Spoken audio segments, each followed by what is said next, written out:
During World War II, in the months after Pearl Harbor, 120,000 individuals of Japanese descent, 2/3 of whom were American citizens, were ordered to leave their homes in California, Washington, Oregon, and Arizona, and told to report to detention camps in which they were confined for some 3 years, surrounded by barbed wire and military police.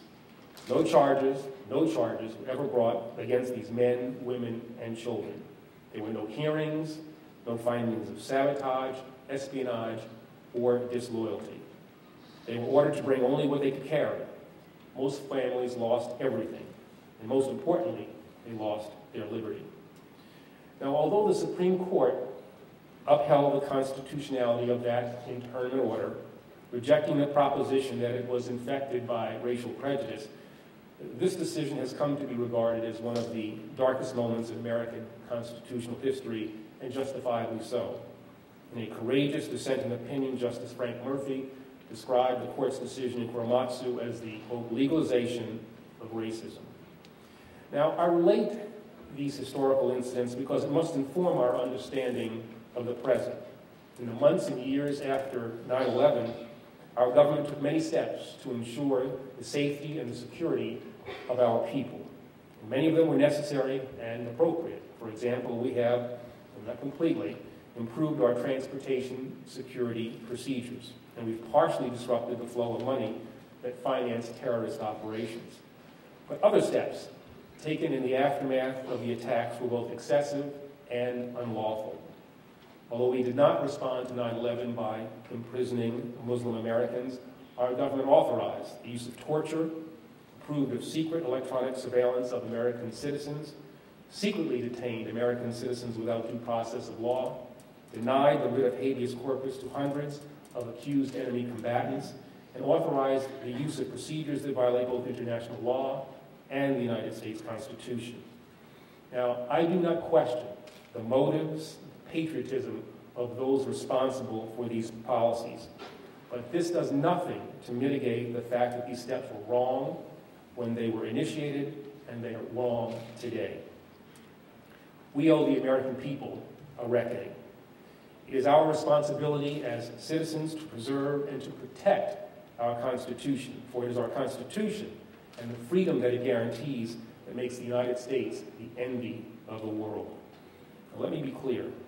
I firmly believe that there is evil in the world and that we still face grave dangers to our security.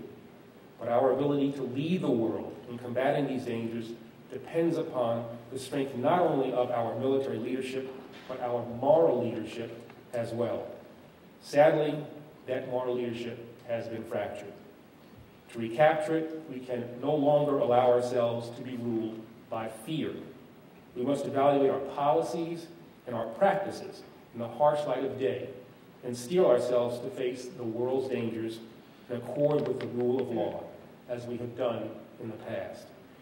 Now, the history that I've recounted shows us that while we have lost our way before, we have never failed to correct our mistakes and stepped back onto the shining path envisioned by our founders and their Constitution. The time has come to take those steps once again. And nowhere is the restoration of our moral leadership and the rule of law more important than in the international struggle against terrorism. The term leader of the free world is bestowed upon the United States President because of the civil liberties and rights we guarantee our people. It comes from the power of our values as a nation. For the last 6 years, the position of leader of the free world has been largely vacant. We have ceded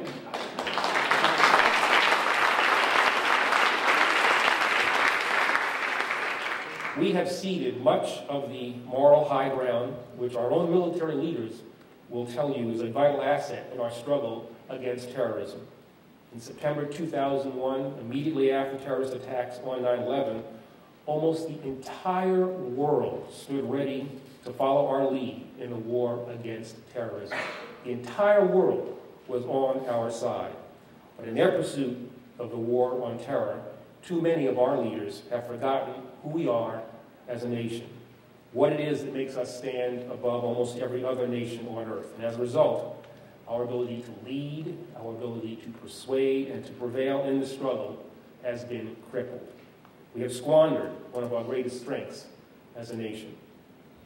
I never thought I would see the day when a Justice Department would claim that only the most extreme infliction of pain and physical abuse constitutes torture, and that acts that are merely cruel, inhuman, or degrading are consistent with United States law and policy. That the Supreme Court would have to order the President of the United States to treat detainees in accordance with the Geneva Convention. Never thought that I would see that a president would act in direct defiance of federal law by authorizing warrantless NSA surveillance of American citizens.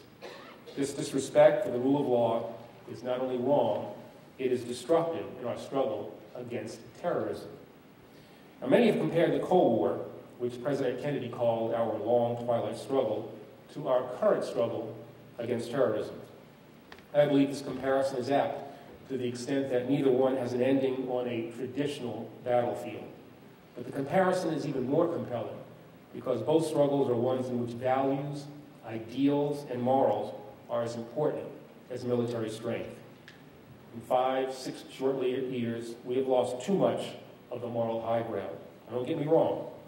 This is not a popularity contest in which we are engaged. Of course, we should never jeopardize our security simply to be admired.